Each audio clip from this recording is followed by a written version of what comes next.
அந்த ஹைவேல இருந்து அந்த ஸ்பாட்டுக்கு போலீஸே எங்களை உள்ள கூட்டிட்டு வந்து விட்டு அந்த நாடகம்லாம் இருக்கு பாருங்க. இவ்வளவு குறைகள் நம்ம மேல சொல்றாங்களே, இப்போ நான் சொன்ன மாதிரி அவங்களால ஓப்பனா சொல்ல முடியுமா? பார்ட்டி ஃபண்டுன்னு தான் சொன்னேன். எடுத்தாங்க பாருங்க ஒரு ஓட்டம். லஞ்சம்லாம் ஒழிக்க முடியாது, ஊழல்லாம் ஒழிக்க முடியாது, அதெல்லாம் பிளட்டிலேயே ஊறி போய் இருக்கு. கரூர் சொந்தங்கள் உங்கள் அனைவருக்கும் என்னுடைய வணக்கம்.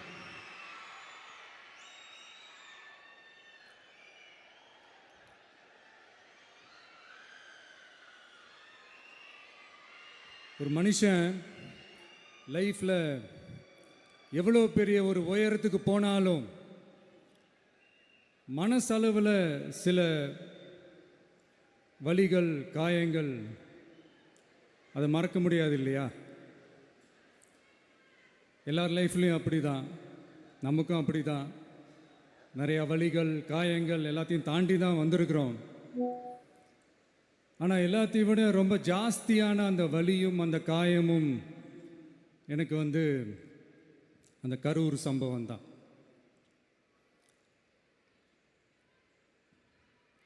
மக்களை சந்திக்கணும், மக்கள் பிரச்சனைகளை எடுத்து பேசணும். அதுக்காக தான் அந்த மக்கள் சந்திப்பு பயணத்தை தொடங்கி திருச்சி, அரியலூர், நாகப்பட்டினம், திருவாரூர், நாமக்கல், கரூர் அப்படின்னு சொல்லிட்டு போயிட்டு இருந்தோம். அரியலூரில் அந்த மீட்டிங் முடிச்சுட்டு பெரம்பலூர் போகிறதுக்கு முன்னாடி அந்த பெரம்பலூர் போலீஸ் எங்களை அலர்ட் பண்ணாங்க. சரிங்க, கூட்டம் கொஞ்சம் ஜாஸ்தியாக இருக்குது, லேட் ஆகிடுச்சு, வராதிங்க அப்படின்ட்டு. So we had no choice. Police சொன்னால் நம்ம அதை ஒபே பண்ணி தானே ஆகணும். அதே நேரத்தில் பெரம்பலூர் மக்களோட அந்த சேஃப்டியும் மைண்டில் எடுத்துக்கிட்டு ஒரு மன வலியோடவே திரும்ப போயிட்டோம். அதுக்கப்புறம் பெரம்பலூர் தொகுதி மக்களுக்கு மன்னிப்பும் கேட்டோம். அதே மாதிரி நாமக்கல் அந்த மீட்டிங் முடிச்சுட்டு கரூர் வரும்போது அந்த கரூர் போலீஸ் எங்களை அலர்ட் பண்ணியிருக்கலாம்ல.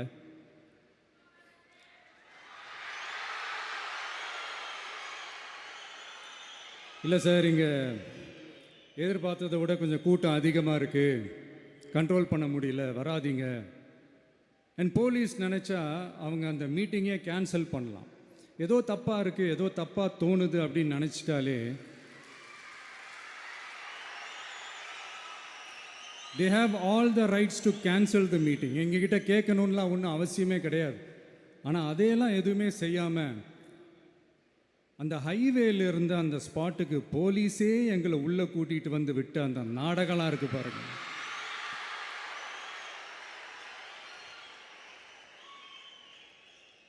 நம்பிட்டேங்க, முழுசாக நம்பிட்டேன். அன்றைக்கி இருந்த அந்த கரூர் போலீஸ் பேசும்போது தேங்க்ஸ்லாம் சொன்னேன் அவங்களுக்கு. எனக்கு தெரியாது இப்படி ஒரு நாடகம் நடக்கும். இதுக்கெல்லாம் யார் காரணம்? இதெல்லாம் யார் சொல்லி செஞ்சது? இப்படி பண்ணுங்க, அப்படி பண்ணுங்க, சப்போஸ் அப்படி நடந்தா இப்படி பண்ணுங்க, சப்போஸ் இப்படி நடந்தா இந்த மாதிரி இன்ஸ்ட்ரக்ஷன்ஸ்லாம் கொடுத்து அந்த ப்ரெஷர் போடுறது யார்?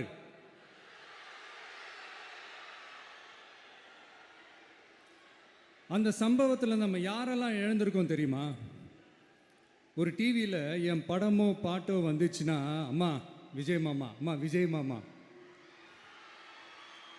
அப்படின்னு சொல்லி அவங்க அம்மா கிட்ட சிரிச்சுக்கிட்டு அந்த டிவி ஸ்க்ரீனை போய் தொட்டு முத்தம் கொடுத்துக்கிட்டு என் அக்கா தங்கச்சிங்களோட தங்க பிள்ளைகளை இழந்திருக்கோம்யா. மழலை கூட சரியா வராதப்போ ஒரு பேப்பர் மேகசினில் என் ஃபோட்டோவை பார்த்தா அது சிரிச்சுக்கிட்டு அந்த கள்ளங்கபடம் இல்லாத அந்த சிரிப்பு, அந்த கடவுள் மாதிரி இருக்கிற அந்த பச்சை பிள்ளைங்களை இழந்திருக்கோம்யா. என் அக்கா தங்கச்சி, அண்ணன், தம்பி, குடும்ப உறவுகளை இழந்து அந்த வலியோட இருக்கிற என்ன நீங்கள் ஏளனமா பேசுறீங்களா? என் மேல பழிய தூக்கி போடுறீங்களா? இப்படி ஒரு சம்பவம் நடந்துருச்சு. இது ஏன், எதனால, அதுக்கான பின்னணி என்னன்ட்டு அந்த வலியோட வீட்டில் உட்கார்ந்துட்டு இருக்கிறேன். ஓடி ஒளிஞ்சிட்டான்னு வர சொல்றீங்களா? வாயின்னு முன்னிருந்தா என்ன வேணாலும் பேசுவீங்களா?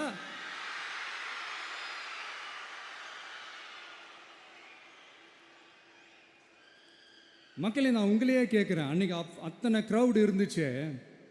அந்த க்ரௌடுக்கு தகுந்த மாதிரி போலீஸ் பாதுகாப்பு கொடுத்தாங்களா? இந்த இடத்தை எடுத்துக்க சொல்லி நாங்க தான் சொன்னோம்னு ஒரு போலீஸ் ஆபீசர் பேட்டி கொடுக்கிறாரு. அதுக்கு என்ன அர்த்தம்? இவ்வளோ வலி, இவ்வளோ காயங்கள் கொடுத்துட்டு பழியை தூக்கி நம்ம மேல போட்டுட்டு அதுல ஒரு அரசியல் ஆதாயம் தேடுறீங்களேயா? இதுல வாய் கூசாம சட்டசபையில ஸ்டாலின் சார் நம்ம மேல திருப்பி விட்டு அங்க ஒரு அரசியல் செய்றாரு. அதுக்கு என்ன அர்த்தம்? நமக்காக வந்திருக்கிற மக்களை காக்க வைக்கிறதுக்கு நான் ஒன்றும் ஆதாயம் தேடுற அரசியல்வாதியெல்லாம் கிடையாது. மக்களுக்காக அரசியலுக்கு வந்தவன் இந்த விஜய். எனக்காக எல்லாமும் கொடுத்த என் மக்களுக்காக எல்லாத்தையும் விட்டுட்டு மக்களுக்காக மட்டுமே அரசியலுக்கு வந்தவன் இந்த விஜய். அவங்களுக்காக நன்றி கடன் செலுத்துறதுக்காக மட்டுமே அரசியலுக்கு வந்தவன் இந்த விஜய். உங்களுக்கு தான் இந்த விஜயை பத்தி நல்லா தெரியுமே. ஆனால் நம்ம எல்லாருக்குமே இத்தனை வலிகள் காயங்கள் கொடுத்தவங்களுக்கு இந்த 2026 தேர்தலில் தக்க பதிலடி கொடுத்துட்டீங்க. ஆனால் அது மட்டுமே பத்தாது மக்களே, அது மட்டுமே பத்தாது. காலகாலத்துக்கும் எழுந்திருக்கவே முடியாத அளவுக்கு நிரந்தரமான ஒரு பதிலடியை நீங்க கொடுத்துக்கிட்டே இருக்கணும்.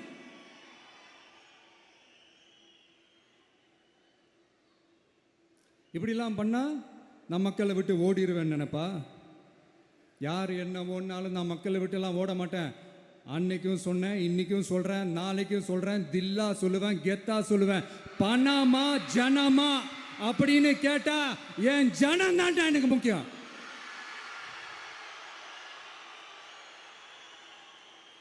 மக்களே, உங்களை விட எனக்கு இந்த காசு பணம் முக்கியமா என்ன? இவ்வளோ குறைகள் நம்ம மேலே சொல்கிறாங்களே, இப்போ நான் சொன்ன மாதிரி அவங்களால ஓப்பனாக சொல்ல முடியுமா? அந்த தில்லு இருக்கா, திராணி இருக்கா? ஒரு கிடையாது. ஆனால் நம்ம மக்கள் அமைச்சு கொடுத்த நம்ம அரசை குறைகள் மட்டும் டிசைனா மாடலாக குறைகள் மட்டும் சொல்லுவாங்க. ஒவ்வொரு டிபார்ட்மெண்ட்லேயும் அந்த பார்ட்டி ஃபண்ட், அந்த கட்சி நிதின்ற பேரில் அடிக்கிற கொள்ளையெல்லாம் இந்த தீய சக்தியாக இருக்கட்டும், தீந்து போன சக்தியாக இருக்கட்டும், ரெண்டு பேரும் மாறி மாறி இதே தான் செஞ்சிட்டு இருக்கிறாங்க. இதில் ஒரு ஹைலைட் காமெடி என்னன்னா, சட்டசபையில் பேசும்போது பார்ட்டி ஃபண்டுன்னு தான் சொன்னேன். அது எந்த பார்ட்டி, என்ன ஃபண்டு, யாரு, என்ன பேரு எதுவுமே சொல்ல. பார்ட்டி ஃபண்டுன்னு சொன்னவனை எடுத்தாங்க பாருங்க ஒரு ஓட்டம். எனக்கே ஃபர்ஸ்ட் புரியல, ஏன்பா ஓடுறாங்க? அப்படி என்ன நம்ம இப்போ சொல்லிவிட்டோம்? அதான் அந்த குற்றம் உள்ள நெஞ்சுக்கு தான் குறுகுறேங்கும். இது எப்படி இருக்கு தெரியுமா? எங்க அப்பா பீரோக்குள்ள இல்லை, எங்க அப்பா பீரோக்குள்ள இல்லை அப்படின்னு சொல்ற மாதிரி. ஐயோ, ஏன் கேட்குறீங்க? இவங்களோட செம்ம கூத்தா இருக்குங்க, செம்ம ஃபன்னா இருக்கு. சென்னையில் ஒரு பாலம் கட்டுறதுக்காக நார்மலாக ஆகிற செலவை விட அதிக செலவில், கிட்டத்தட்ட டபுள் மடங்கு செலவில் ஒரு டெண்டர் ஒன்று விட்டுருக்குறாங்க. அதையெல்லாம் தோண்டி எடுத்து அதெல்லாம் இப்போது கண்டுபிடிச்சி கேன்சல் பண்ணியிருக்கிறோம். இன்னும் எத்தனை கோடி ஊழல், எத்தனை லட்சம் குடல் தோண்ட வருமோ எங்களுக்கே தெரில. ஒவ்வொரு முகமுடியாக கிழியுது. ஐயோ, இந்த விஜய் ஒவ்வொரு கதையாக எடுத்து வெளியில் விட்டுருவான் போலேன்ட்டு திரும்புகிற பக்கம்லாம் கதறல் கதறல் கதறல், காதலேருந்து ரத்தம் வராத குறை. ஆமாம், இப்படி ஊழல்லே ஊறி போனவங்க இப்படி தான் இருப்பாங்க. இந்த 50-55 நாட்களில் அங்கே செஞ்ச சில விஷயங்கள்லாம் சட்டசபையிலே எடுத்து சொன்னேன். பட் இங்கே ஒரு சில விஷயங்கள் சொல்லணும்னு நினைக்கிறேன். இந்த மின்சாரத்துறையில் இதுக்கு முன்னாடி போட முடியாமல் இருந்த அந்த பதவி உயர்வை இப்போ தான் எங்களால் போட முடிஞ்சுது. அதுக்காக ஒரு அக்கா அழுதுகிட்டே ஒரு நன்றி சொன்னாங்களே, அதெல்லாம் உங்கள் கண்ணில் படாது அந்த வீடியோலாம், குறை சொல்கிறவங்களுக்கு. அடுத்து லஞ்சம்லாம் ஒழிக்க முடியாது, ஊழல்லாம் ஒழிக்க முடியாது, அதெல்லாம் பிளட்டிலே ஊறி போய் இருக்கு அப்படின்னு சொன்னவங்க போய் ஒவ்வொரு கவர்மெண்ட் ஆஃபீஸாக பாருங்க. ஒரு பைசா லஞ்சம் இல்லை, ஒரு பைசா ஊழல் இல்லை. வேலையெல்லாம் சும்மா டக்கு டக்கு டக்குன்னு நடக்குது. ஒரு பெரியவர் ஒருத்தர் சொல்கிறாரு, தம்பி வேலையெல்லாம் நடக்குது, ஆனால் அதையும் தாண்டி எங்களுக்கு மரியாதை கொடுக்குறாங்க தம்பி, உட்கார வச்சுலாம் பேசுகிறாங்க. இதெல்லாம் இதுக்கு முன்னாடி நடந்ததே இல்லை. அவனை போய் பாரு, இவனை போய் பாரு, இந்த ஆஃபீஸரை போய் பாருன்னு சொல்லி அலைய விடுவாங்க. இப்போ லஞ்சம் இல்லை, ஊழல் இல்லை, வேலையெல்லாம் உடனே நடக்குது. மக்கள் அப்படி ஒரு பெருமூச்சு ஒன்று விடுறாங்க. அதை பார்த்து நமக்கு அப்படி ஒரு ஹாப்பினஸ். இதுக்கு மேலே என்ன வேணும்? ஏன் இதெல்லாம் பண்ண முடியாது? மனசுன்னு ஒன்று இருந்தால் பண்ணலாம். இப்போ பண்ணலை. அதே மாதிரி இந்த எல்என்டி நிறுவனத்தோட 18,600 crore-க்கு 3 திட்டங்கள் அந்த ஒப்பந்தம், அந்த கையெழுத்து போட்டிருக்கிறோம். கிட்டத்தட்ட 8,200 பேருக்கு வேலை வாய்ப்பு. நான் சொல்கிறது அந்த 3 மாவட்டத்தை சேர்ந்தவங்களுக்கே அவ்வளோ வேலை வாய்ப்பு. குறுவை சாகுபடிக்காக 134 கோடியில் அந்த சிறப்பு தொகுப்பு திட்டம் அறிவிச்சிருக்கிறோம் நம்ம விவசாயிகளுக்காக. இப்போவும் சொல்கிறேன், நம்ம விவசாய பெருமக்களே, உங்களோட இந்த அரசு கூடவே நிற்கும். பெண்கள் பாதுகாப்புக்காக சிங்கப்பெண் அதிரடி படை, அது உங்களுக்கு நல்லா முன்னாடியே தெரியும். வரப்போகிற அறிஞர் அண்ணா அவர்களுடைய பிறந்த நாளில் உங்கள் அண்ணனுடைய அரசில் தாய் மாமன் தங்க மோதிர திட்டம் அறிவிக்கப்படும். இதெல்லாம் கேட்டாங்களே, வாக்குறுதி கொடுத்தீங்களே, என்னாச்சுன்னு. இந்த தீய சக்தி மாதிரி ரீல் தாய் மாமன்லாம் கிடையாது, ரியல் தாய் மாமன். எப்படி? ரியல் தாய் மாமன்.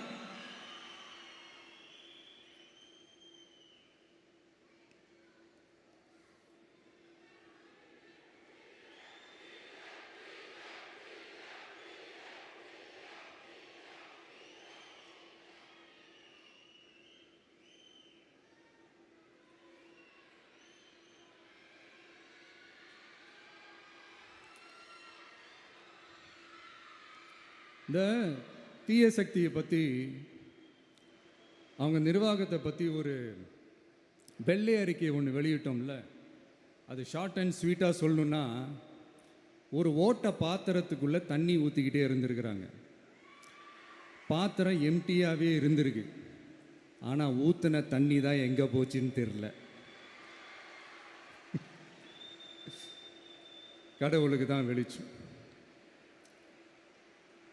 அது மாதிரி இப்போ நம்ம சொன்னதெல்லாம் சும்மா ஒரு சாம்பிள் தான். இன்னும் வரப்போகிற நாட்களில் உங்கள் அரசனுடைய அந்த விஸ்வரூபத்தை நீங்கள் பார்ப்பீங்க. அடுத்து வாயத்தொடங்க சிஎம். அடாடா, உங்கள் சிஎம் நெஞ்சிலேயே குத்திட்டு வந்தீங்க பாருங்க, அதெல்லாம் வேற லெவல். பேசுங்கன்றீங்க, பேசுனா எந்திரிச்சு ஓடிடுறீங்க. இனிமேல் பேச ஆரம்பிக்கிறதுக்கு முன்னாடி என்ன பண்ணணும் அப்படின்னா, ஒரு நண்பர் ஒருத்தர் சொன்னார், மாண்புமிகு பேரவைத் தலைவர் அவர்களே, எல்லா டோரையும் இழுத்து லாக் பண்ணுங்க அப்படின்னு சொல்லிட்டு தான் பேச்ச ஆரம்பிக்கணும் போல் இருக்கு. ஏன்னா பேசிட்டு இருக்கும் போது எந்திரிச்சு ஓடிடுறாங்க. 5 நிமிஷம் பேசினதுக்கே குளத்தூர்ல கொத்து பரோட்டா போட்டாங்க. இதுக்கு மேலே பேசினா மொத்தமாக முடிஞ்சிடும், பார்த்துக்கங்க. நாம் அரசியல் பேசினா விஜயெல்லாம் அரசியல் பேசலாமா அப்படிங்கிறது. சரிப்பா, நமக்கு எதுக்கு வம்பு, நம்ம பாட்டுக்கு நம்ம வேலையை பார்ப்போம், எதுக்கு அவங்கள பற்றி பேசிக்கிட்டு அப்படின்னு இருந்தால் விஜய்க்கு அரசியலே பேச தெரில அப்படிங்கிறது. இப்படியே மாறி மேகதாது அணையை பற்றி என்ன தெரியும், விஜய் அதை பற்றி பேசலை. இப்படி நம்ம அரசியலுக்கு வந்ததுலேருந்தே ஒரு கூட்டம் குறை மேலே குறையா சொல்லிக்கிட்டு, பாட்டு கச்சேரி எங்களுக்கும் பண்ண தெரியும், பண்ணலாமா? இந்த மேகதாது அணை சம்பந்தமான அந்த வழக்கில் தமிழ்நாட்டோட பெட்டிஷனை சுப்ரீம் கோர்ட் எப்போ ரிஜெக்ட் பண்ணுச்சு? அப்போ யார் ஆட்சியில் இருந்தா? ஏன் ஒழுங்காக வாதாடல? நீங்கள் ஒழுங்காக வாதாடி இருந்தீங்கன்னா அதை ரிஜெக்ட் பண்ணியிருக்க மாட்டாங்கல்ல. ஏன் ஸ்டாலின் சார் வேணும்னே விட்டுட்டாரா? ஏன் இப்படிலாம் கேள்வி கேட்கலாமா? இப்படிலாம் கேள்வி கேட்டால் தான் மேகதாது அணையை பற்றி பேசுனதா அர்த்தமா? ஏன் அந்த ஸ்டேட்டு சிஎம் பேசுகிறாரு, நீங்கள் ஏன் பேசலை அப்படின்னா, நம்ம ஸ்டேட்டோட உரிமையை எங்கே நிலைநிறுத்தணுமோ அதுக்காக வேலை பார்க்குறது மட்டும்தான் முக்கியம். சும்மா சவால் விட்டுக்கிட்டு சீண்டி பார், நான் யார் தெரியுமா, தொட்டு பார், இப்படிலாம் பேசிக்கிட்டு இருந்தால் வேலைக்கு ஆகாது. சும்மா பேசி பிரச்சனையை வளர்த்துக்கிட்டு யார் மேலே அது பழியை தூக்கி போட்டுட்டு அப்புறம் மக்களை அம்போன்னு தெருவில் விட்டுட்டு இப்படி தான் ஒரு அரசியல் பண்ணணும்னா அந்த அரசியல் நமக்கு தேவையும் இல்லை, அதை நம்ம செய்யவும் போகிறதில்ல. Talk less work more mode தான், அதுதான் நம்ம பாலிசியே. அதனால தான் சட்டசபையில் அந்த அரசினர் தீர்மானம்னு சொல்லி ஒன்று கொண்டு வந்தோம். அது எப்படி டு டேக் இட் ஃபார்வர்ட், எப்படி கொண்டு போகணுமோ அதை சரியாக செய்வோம். சென்ட்ரல் கவர்மெண்ட்லேருந்து அந்த டீலிமிட்டேஷனை திரும்ப கொண்டு வர போகிறதா ஒரு பேச்சு ஒன்று அடிபடுது. யார் என்ன டீலிமிட்டேஷன் கொண்டு வந்தாலும் தமிழ்நாடு அது ஒத்துக்காது. நமக்கான இடத்த யாரும் பறிக்கவும் முடியாது, அது பறிக்கவும் விட மாட்டோம். இப்படி நாம் இருக்கும்போது இந்த தீய சக்தி திமுக எங்கே போய் நிற்குது, யார் கதவை தட்டிக்கிட்டு நிற்குது, அது உங்களுக்கே நல்லா தெரியும். மக்களே, இந்த தீய சக்தியும் தீந்து போன சக்தியும் வேற வேறலாம் இல்லை, கூட்டு களவாணிங்க. சொல்ல முடியுமா அவங்களால? எங்களுக்குள்ள ஒட்டும் இல்லை, உறவும் இல்லை, அறிவிக்க முடியுமா, நிரூபிக்க முடியுமா? இந்த வரப்போகிற இடைத்தேர்தலில் அதை நிரூபித்து காட்டுங்க, அப்புறமா பேசுங்க. மக்களை, என் மனசை விட்டு கரூர் எப்பவும் நீங்கவே நீங்காது. நமக்கு ஏற்பட்ட வேதனையான சம்பவத்தை, நமக்கு எதிராக நடந்த சதிய சூழ்ச்சியை இனி வர்ற ஜென்ரேஷனும் அவங்களுக்கு தெரியப்படுத்தணும்ல.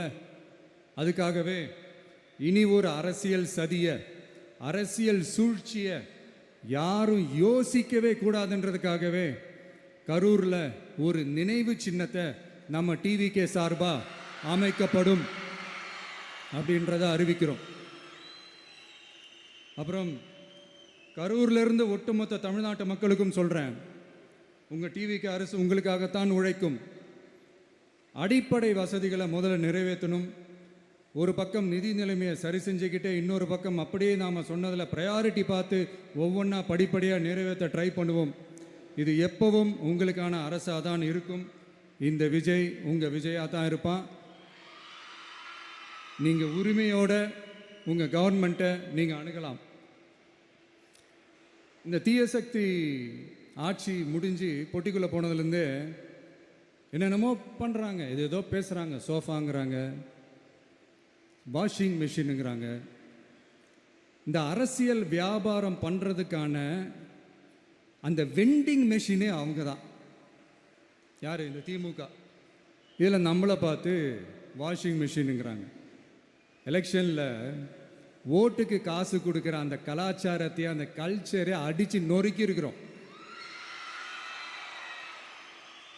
எலெக்ஷன்லேயே அப்படி வேலை பார்த்தோம். நமக்கு எதுக்கு இந்த குதிரை, கழுதை, ஒட்டக பேரெல்லாம்? மக்களின் பக்கம்.